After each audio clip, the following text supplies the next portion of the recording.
పాపములో ఎక్కడో పట్టబడి ఉన్నాం మనం. ఇప్పుడు అర్జెంటుగా చేయాల్సింది ఏంటో తెలుసా? ఇశ్రాయేలు గెలవాలి అంటే, ఇశ్రాయేలుకు దేవుడు ఇచ్చిన వాగ్దానం నెరవేరాలి అంటే ఇశ్రాయేల్లో ఉన్న పాపం పరిహరించబడాలి. అలాగే నీలో నాలో జరుగుతున్న పాపాలు కూడా తీసివేయబడాలి, కడిగివేయబడాలి. మారు మనసు పొంది బాప్తిస్మం పొంది కడిగి వేసుకోవచ్చు. మారు మనసు పొంది బాప్తిస్మం పొంది కూడా మళ్ళీ గడ్డి తినే చేష్టాలు చేస్తుంటే, పచ్చిగా చెప్తున్నామో అనుకోవద్దు, పచ్చిగా చెప్తున్నా. మారు మనసు పొంది బాప్తిస్మం పొంది బలలో చేస్తా కూడా గడ్డి తినే చేష్టాల్లో కంటిన్యూ అవుతుంటే దేవుడు చెప్తున్న మాట ఏంటంటే, ముందు ఆ గడ్డి తింట మానయ్య, ఆ పాపాన్ని విసర్జించు. నీ గుడారములో నుండి ఆ పాపమును తొలగించు. నీ దేహం అనే గుడారంలోంచి ఆ పాపమును తొలగించు. నీ కుటుంబం అనే గుడారంలోంచి ఆ పాపమును తొలగించి నీతిమంతుని గుడారము వలె నీ గుడారాన్ని పరిశుద్ధపరచుకో. అప్పుడు నీకు జయమిస్తాను నేను. అప్పుడు నీ ఎదుట ఎవడు నిలవకుండా అందరి మీద నువ్వు నిలిచేటట్టు, నువ్వు గెలిచేటట్టు నేను నిన్ను స్థాపిస్తా. వాస్తవంగా నిన్ను అలా చేయాలన్నది నా ఆశ, నిన్ను ఆ స్థితిలో చూడాలన్నది నా ఆశ. దేశం యొక్క ఉన్నత స్థలముల మీదకి నేను ఎక్కించాలన్నది నా ఆకాంక్ష. తలగా నిన్ను నియమించాలన్నది నా కోరికే.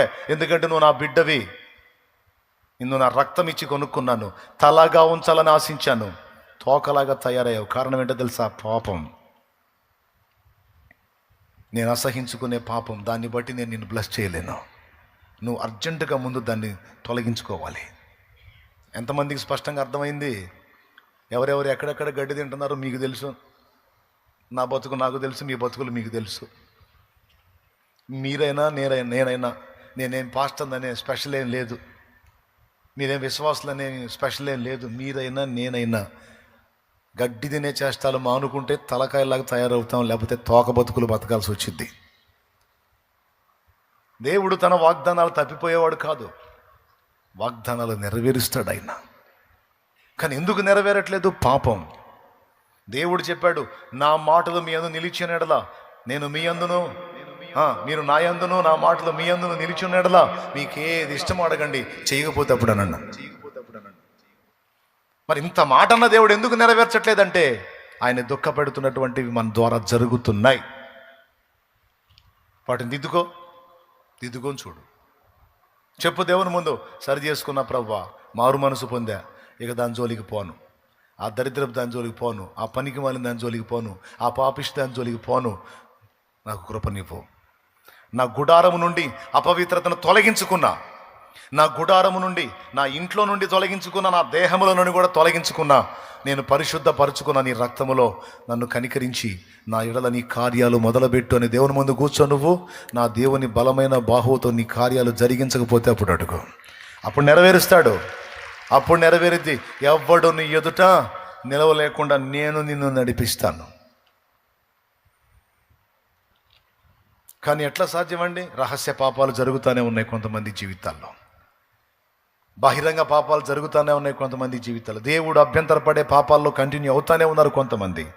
అందుకే వాగ్దానాలు స్వతంత్రించుకోలేకపోతున్నారు. పాపాన్ని విసర్జించండి. మళ్ళీ చెబుతున్నాను, విసర్జించి చూడండి. నీతిమంతుల గుడారం వలె పరిశుద్ధపరచుకోండి.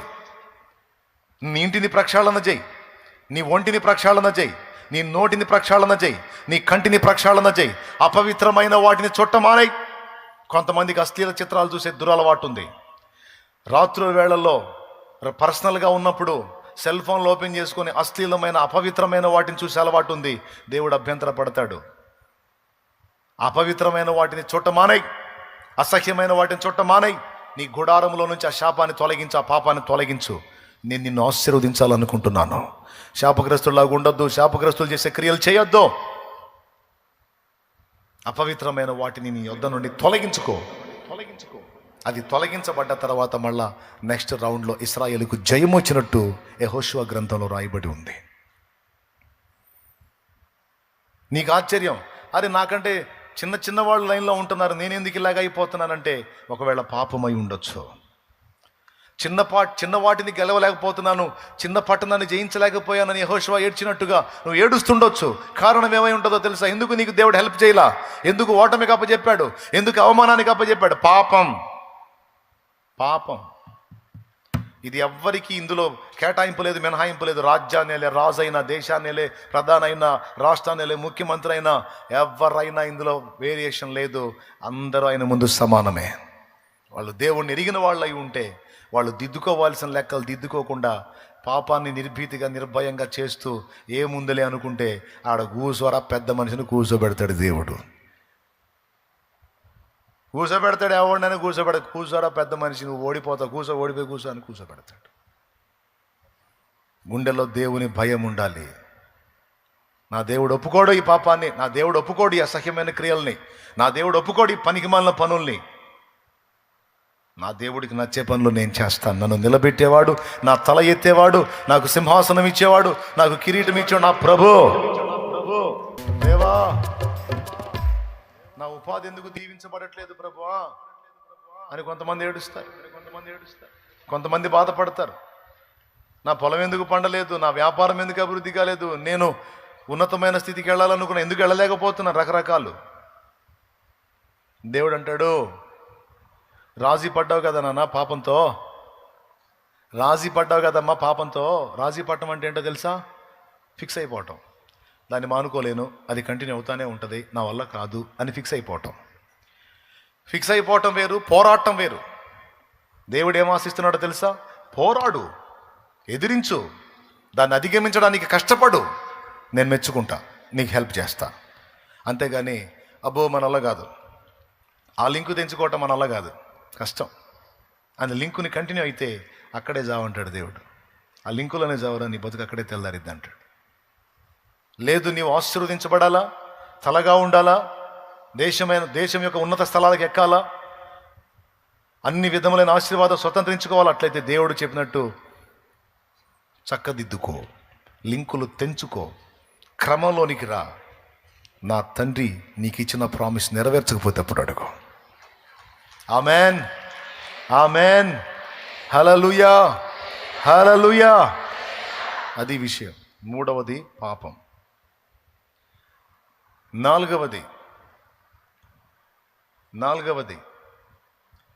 ఇప్పుడు వరుసగా నేను చూపించుకుంటూ వస్తున్నా. ఫస్ట్ది ఏంటిది?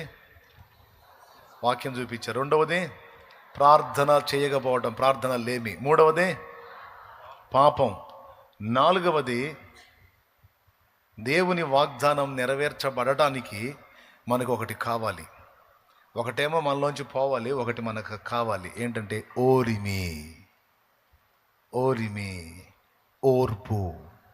కొన్ని వెంటనే నెరవేరుస్తాడు, కొన్నిటికి టైం తీసుకుంటాడు. ఎందుకో తెలుసా?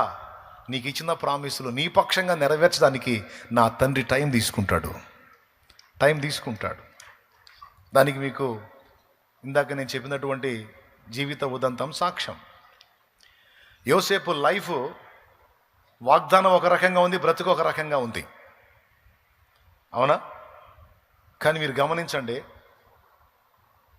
ఏ అన్నలైతే యోసేపుని చంపాలని లేదా అమ్మేసేయాలని, వాడిని తండ్రి దగ్గర లేకుండా, అడ్రస్ లేకుండా చేయాలని కుట్ర పన్నారో, వాళ్ళు చేసిన పని వలననే ఫైనల్గా యోసేపు సింహాసనం ఎక్కాడు. వాళ్ళు ఆ పని చేయకపోతే యోసేపు సింహాసనం ఎక్కేవాడు కాదు. కానీ ఇది వెంటనే జరిగిందా, టైం తీసుకుందా? ఒకసారి మీరు చెప్పండి. సుమారు ఎంత టైం తీసుకుంది? యాకోబు కుమారుడైన యోసేపుకు దేవుడిచ్చినటువంటి స్వప్నం, దాని యొక్క నెరవేర్పుకి సుమారు ఎంత టైం తీసుకుందో తెలుసా? 17 ఏళ్ల ప్రాయములో అతడు అమ్మబడ్డాడు. తర్వాత ఇంచుమించు మళ్ళా 17 ఏళ్ళు దాటిన తర్వాత వీళ్ళు వెళ్ళి మళ్ళీ యోసేపుని కలుసుకోవటం జరిగింది. అంటే సుమారు యోసేపుకి 30 ఏళ్ల పైప్రాయం వచ్చిన తర్వాత దేవుడిచ్చిన దర్శనం, స్వప్నం నెరవేరి కరువు టైంలో యోసేపు అక్కడేమో ఐగుప్తుని ఏలేవాడయ్యాడు, అన్నలకేమో ఎడ కరువు వచ్చింది, పోయి పాదాల మీద సాగిలపడ్డారు. సంగతి మనకు తెలిసి ఏం జరిగిందో. యోసేపుని అక్కడ అమ్మేశారు. యోసేపు ఎన్ని మలుపులు తిరిగి సింహాసనం ఎక్కాడో వీళ్ళకి తెలియదు. ఆడు తెచ్చే ఉంటాడు ఈ పాటికి ఎప్పుడు అనుకున్నారు. అంటే బానిసగా అమ్మాం కదా, బానిస చేత వెట్టి పనులు చేపిస్తారు, సరిగా చేయకపోతే చంపేస్తారు. వీడు సుకుమారుడు, వీడు చేయడు పనులు, ఖచ్చితంగా ఈయన ఎప్పుడో చంపేసి ఉంటారు. ఐగుప్తీయులు మామూలు కాదు, దుర్మార్గులు, చంపేసి ఉంటారులే అనుకున్నారు. కరువు వచ్చింది కదరా, ఇక్కడ కరువు వచ్చిందిగా, ఐగుప్తులో ధాన్యం ఉందట, పోయి రూకలు తీసుకొని పోయి ధాన్యం తేండి అన్నాడు యాకోబు కొడుకులతో. పోయారు. ఎవరు మీరు, ఎందుకు వచ్చారు అడిగారు. అయ్యా కరువు వచ్చిందండి మా ప్రాంతంలో, ఇదిగో రూకలు తీసుకొని వచ్చాము, ధాన్యం కొనుక్కుందామని వచ్చామండి అన్నారు. ధాన్యం కొనడానికి వచ్చారా, వేగు చూడటానికి వచ్చారా? మీ ముఖాలు చూస్తుంటే ధాన్యం కొనేవాళ్ళలాగా లేరు, మీరు ఏదో గూఢచారులాగా ఉన్నారు. ఈ మాటలు అంటుంది ఎవరో తెలుసా? వాళ్ళ తమ్ముడే, వాళ్ళు అమ్ముకున్న తమ్ముడే. వాళ్ళకి తెలీదు, వాళ్ళ కళ్ళ ముందు నిలబడి వాళ్ళు అమ్మినప్పుడు 17 ఏళ్ళోడు, ఇప్పుడు 30 ఏళ్ల ప్రాయం దాటినటువంటి వాడు. ఇంకేం గుర్తుపడతారు? మీసాలు గడ్డలు రానప్పుడు అమ్మారు, మొత్తం వచ్చిన ఐగుప్తు గెటప్లో ఉన్నాడు, అసలు గుర్తుపట్టట్లా.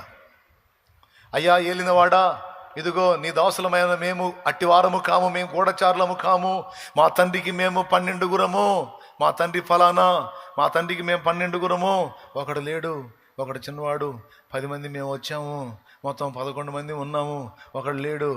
ఏనాడు అడిగిపోయాడు ఇప్పుడు చెప్పకూడదు లేదు, అడిగిపోయాడు. అమ్ముకున్నాం. ఏం చెబుతారు అమ్ముకున్నాం అని ఎవరికి చెబుతున్నారు? ఒకడు లేడు అని తమ్ముడికే చెబుతున్నారు. మిమ్మల్ని చూసిన డౌట్ వస్తుంది నాకు. లేదు మీరు చెప్పేది నిజం కాదు, నిజము, ఏలినవాడా నిజం, మా మాట నమ్మండి, మొత్తం సాగిలు పడ్డారు. అప్పుడు ఏమైంది? వాగ్దానం నెరవేరింది, స్వప్నం నెరవేరింది, చూపించిన దేవుడు నెరవేర్చాడు. హల్లెలూయా, హల్లెలూయా. వాగ్దానం చేసిన వాడు నమ్మదగిన వాడు. కొంచెం టైం తీసుకుంది అంతే. నిన్ను బాధ పెట్టేవాళ్ళు కొంచెం లైన్లో ఉండొచ్చు. ఇప్పుడు నీకు కూడా టైం వస్తుంది, ఇస్తాడు. వాగ్దానం చేశాడు కదా, అన్ని లెక్కల్లో బ్యాలెన్స్ అయ్యావు కదా, సాగిపోతున్నావు కదా, ఆయనకి వెళ్ళి చూసుకుంటా. బాధలైనా, ఇరుకులైనా, ఇబ్బందులైనా, కష్టాలైనా, కన్నీళ్ళైనా కుమిలిపోతూ కూడా నా ప్రభువా నీ వైపే చూస్తా సాగిపోతున్నా, నీ చిత్తమే ప్రభువా అనుకుంటా ముందుకెళ్తున్నావు కదా. నీకు కూడా ఒక టైం వస్తుంది, నీకు కూడా ఒక టైం ఇస్తాడు దేవుడు. నీ తల ఎత్తే రోజు ఒక రోజు ఉంది, నిన్ను తృణీకరించిన వారు నీ పాదముల చెంత సాష్టాంగ పడే రోజు ఒక రోజు ఉంటుంది. యోసేపుకి ఇచ్చాడు టైం, దానియేలుకి ఇచ్చాడు టైం, దావీదుకి ఇచ్చాడు టైం, నీకు కూడా ఇస్తాడు సమయం, ఇస్తాడు. ఇప్పుడు తృణీకారాల్లో, తిరస్కారాల్లోనూ ప్రయాణం చేస్తుండొచ్చు. నా తండ్రి నీ తలనెత్తుతాడు అనేవాళ్ళని అనని, చేసేవాళ్ళని చేయని, ఇబ్బంది పెట్టేవాళ్ళని పెట్టని, తిట్టేవాళ్ళని తిట్టని, ఎగతాళి చేసేవాళ్ళని చేయని, నవ్వేవాళ్ళని నవ్వని, నా ప్రభు వైపు చూడు కన్నీళ్లతో. నా ప్రభు నీకెళ్ళే చూస్తున్నాను, నేను నా లైఫ్ని ఎరిగిన దేవుడవు నువ్వు, నీ వైపే చూస్తున్నాను, నీకు స్తోత్రం అని చెప్పి నా ప్రభుకి వెళ్ళి చూస్తూ యోసేపులాగా ముందుకు సాగిపో. ఒక రోజు వస్తుంది, ఆ రోజు నా తండ్రి నిన్ను ఘనపరుస్తాడు. నిన్ను చూసి నవ్విన వాళ్ళంతా సిగ్గుపడి తలలు దించి నీ ముందు ఒకవేళ సాగిల పడకపోయినా నిన్ను అన్నందుకు వాళ్ళు పశ్చాత్తాపడేటువంటి రోజును నా తండ్రి తప్పకుండా రప్పిస్తాడు. నా లైఫ్లో అది చేశాడు. ఒక విషయంలో కాదు, చాలా విషయాల్లో చేశాడు, సూపర్గా చేశాడు. దేవునికి స్తోత్రం కలుగును గాక. ఇంకా ఇప్పుడు కూడా కొన్ని ఎదుర్కొన్నా వాటికి కూడా భవిష్యత్తులో చేస్తాడు, డౌట్ లేదు అందులో. హల్లెలూయా. ఇప్పటికి ఈ స్థితిలో కూడా కొన్ని అవమానాలు ఎదుర్కొన్నా నా దేవుడు వాటిని చూస్తున్నాడు. నా దేవుడు మర్చిపోయేవాడు కాదు. నేనన్నా వదిలేస్తా, నిన్నన్న మాటలు నువ్వన్నా వదిలేస్తావు, ఆయన వదిలేడు, పట్టించుకొని కూర్చుంటాడు. అనండ్రా అనండి మీ సంగతి చెబుతానని. నువ్వు దులిపేసుకుంటావు, నువ్వు వదిలేస్తావు, మోషే వదిలేసినట్టు వదిలేస్తావు, కానీ దేవుడు వదిలేడు. అహరోను మీరియం తాట తీసినట్టు తీస్తాడు ఒక్కొక్కడు దాగు. దేవునికి స్తోత్రం కలుగును గాక. హల్లెలూయా. నా తండ్రి ఈ రాత్రి నీతో మాట్లాడుతున్నాడు. నిద్ర కాసి ఆయన దగ్గర కూర్చున్నందుకు నా తండ్రి నీకు ఇస్తున్న ప్రామిస్ ఇది, వాగ్దానం ఇది. నీకు నియమించిన రోజు ఒక రోజు వస్తుంది. ఓపిక పట్టు. వాగ్దానం స్వతంత్రించుకోవడానికి ఓపిక కావాలి, ఓపిక కావాలి. ఎదురు చూడు నా కార్యాల కోసం. ఒకటొకటిగా మొత్తం స్వతంత్రించుకుంటావు. ఎక్కడుంది ఆ మాట? హెబ్రీ పత్రిక చూడండి. మనకు ఓర్పు కావాలనేటువంటి మాట హెబ్రీ పత్రికలో ఉంది. ఒకసారి చూడండి. హెబ్రీ పత్రిక 10వ అధ్యాయం 36వ వచనం. శబాష్, చదువునానా. మీరు దేవుని చిత్తమును నెరవేర్చిన వారై వాగ్దానము పొందు నిమిత్తము మీకు ఓరిమి అవసరమై ఉన్నది. దేవునికి స్తోత్రం కలుగును గాక. వాగ్దానాన్ని స్వతంత్రించుకోవటానికి ఇంకొకటి ఏం కావాలి మనకి? దేవునికి స్తోత్రం కలుగును గాక. ఓరిమి. ఎన్ని చెప్పానండి? ఓర్పు అవసరమా లేదా? మనం హడావిడి పడి వస్త్రంలో చించుకుంటే జరగదు. చూడాలా ఆయన వైపు నిదానించి. నేను అలా దుఃఖపడ్డ రోజులు చాలా ఉన్నాయి. నా చెవులారా నేను తృణీకరించబడ్డ మాటలు విని ఏడ్చుకున్న రోజులు ఉన్నాయి. దేవుని ముందుకెళ్ళి నేను అసలు బతకడం అవసరం అంటావా నాలంటాడు, ఎందుకు ప్రభా నా లైఫ్ అని ఏడ్చుకున్న రోజులు ఉన్నాయి. అంటే వాళ్ళకి తెలియదు, వాళ్ళకి తెలియక కొన్ని మాటలు, పిచ్చి మాటలు మాట్లాడి అవి నాకేమో హృదయానికి గాయాలైపోయింది. నీకే స్తోత్రం, నువ్వు ఉన్నావు కదా ఏదైనా చెప్పుకోవడానికి, ఏడ్చుకోవడానికి, మొత్తుకోవడానికి. నీ ముందే కూర్చున్నా. నిజంగా నమ్ముతున్నారా? రైట్, తప్పకుండా చూస్తారు నా దేవుని కార్యాన్ని.